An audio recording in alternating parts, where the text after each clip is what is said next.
डर सिर्फ वो नहीं जो आपको रात के अंधेरे में एक सुनसान सड़क पर लगता है। डर वो भी नहीं जब आपके पीछे कोई बंदूक लेकर आपको मारने के लिए भाग रहा हो। डर का एक और नाम भी है, और ऐसा भयानक नाम जिसने 40 से ज्यादा लोगों को मार दिया। मुंबई में एक वक्त था जब उस डर से रात के अंधेरे में सड़कें खाली हो जाती थी। लोग अपने हाथ में डंडा और भी कई सारी चीजें अपनी हिफाजत के लिए रखते थे। 60 के दशक में उस सीरियल किलर ने अपना खौफ बनाया।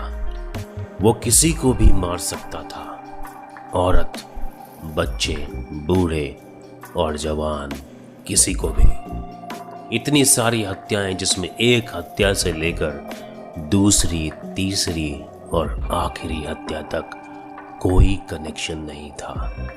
अगर कनेक्शन था तो बस ये कि सब हत्याओं को अंजाम देने वाला शख्स बस एक था, और उसका नाम था रमन राघव।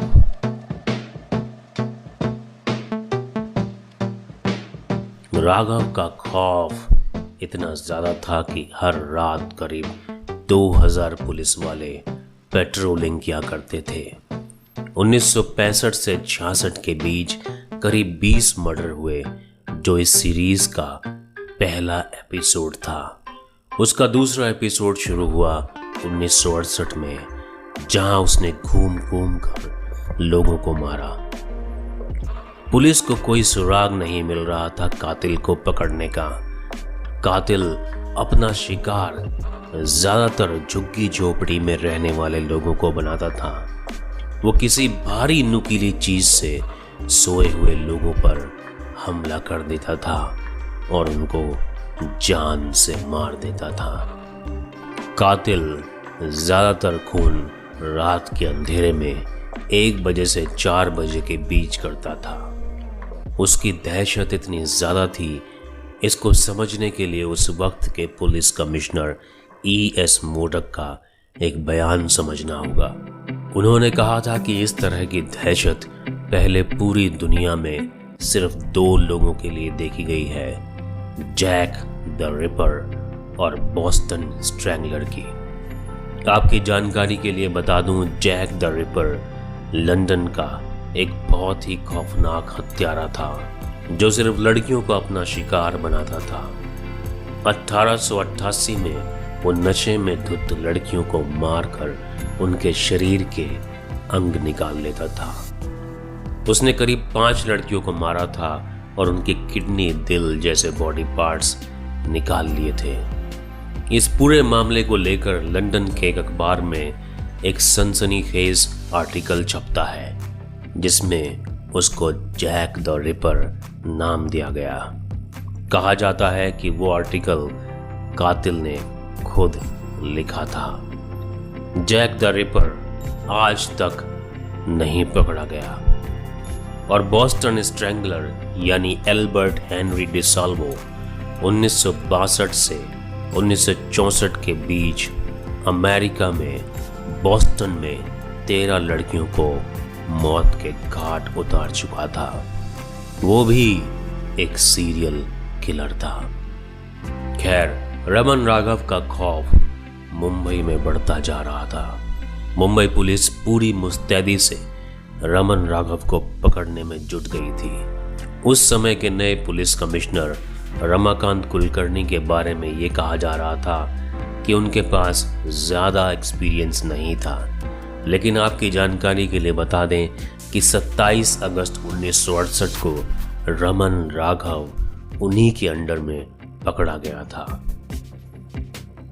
पुलिस कमिश्नर कुलकर्णी 1990 में रिटायर हो गए थे और 2005 में चल बसे। उन्होंने 2 किताबें लिखी थी, द सेंस ऑफ क्राइम्स और क्राइम्स, क्रिमिनल्स एंड कॉप्स। अपनी किताबों में उन्होंने रमन से जुड़ी इन्वेस्टिगेशन की पूरी डिटेल बताई है। राघव के बारे में एक और चौंकाने वाली बात यह है कि वो पहले भी अरेस्ट हो चुका था और डकैती के जुर्म में सजा काटकर बाहर आ गया था। पर इससे भी ज़्यादा हैरान करने वाली बात यह है कि इन सिलसिलेवार हत्याओं के आरोप में भी उसे गिरफ्तार किया गया था, पर बिना किसी सबूत और गवाह के उसे छोड़ दिया गया। क्योंकि राघव का अटैक किया हुआ कोई आदमी आज तक नहीं बचा था, इसलिए उसके बारे में डिटेल देने वाला कोई नहीं था। रमन राघव तमिल ब्राह्मण था और लंबा चौड़ा मजबूत दिखता था। जांच के दौरान यह भी पता चला था कि उसने काफी समय जंगलों में बिताया और वो अपनी बहन की इज्जत से भी खेलकर उसको भी मार चुका था। रमन अपने आखिरी शिकार को मारने में नाकाम रहा था और एक औरत ने उसे देख लिया था। जानकारी के अनुसार उसका स्केच बनवाया गया और इंस्पेक्टर एलेक्स फियालो ने रमन राघव को गिरफ्तार कर लिया। वो खूनी दरिंदा, अंधेरी रात में निकलने वाला शैतान पुलिस के हत्थे चढ़ गया।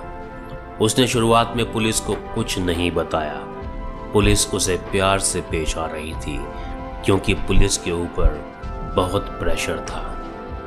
जहां उसे रखा गया था वहां हजारों की तादाद में लोग जमा हो गए थे क्योंकि लोगों का खौफ अब खत्म होने वाला था, क्योंकि वो खूनी पकड़ा गया था। खैर, कुछ समय बाद वो पुलिस को इन्फॉर्मेशन देने के लिए राजी हो गया, बट उसने कई सारी डिमांड्स रखी। जैसे उसने कहा, मुझे मुर्गा खिलाओ, मुझे एक लड़की चाहिए। इस तरह की कई अजीब डिमांड्स उसने पुलिस के सामने रखी। उसको मुर्गा खिलाया गया और धीरे धीरे उसने अपने सारे जुर्म कबूल कर लिए। उसको ठीक से याद नहीं था कि उसने कितने लोगों को मारा है, पर एक अनुमान के मुताबिक 40 से ज़्यादा लोग उसकी दरिंदगी का शिकार बने। इस पूरी इन्वेस्टिगेशन के दौरान पुलिस को समझ आया कि रमन मानसिक रूप से बीमार था। एक मनोवैज्ञानिक यानी साइकोलॉजिस्ट की टीम ने घंटों उसके साथ वक्त बिताया और उन्हें ये पता चला कि रमन को एक मानसिक बीमारी है। वो पैरानॉइड सिजोफ्रेनिया से पीड़ित था। कानून के मुताबिक ऐसे शख्स के खिलाफ कानूनी कार्रवाई नहीं की जा सकती जो मानसिक रूप से बीमार हो, और बचाव पक्ष ने भी यही दलील दी थी।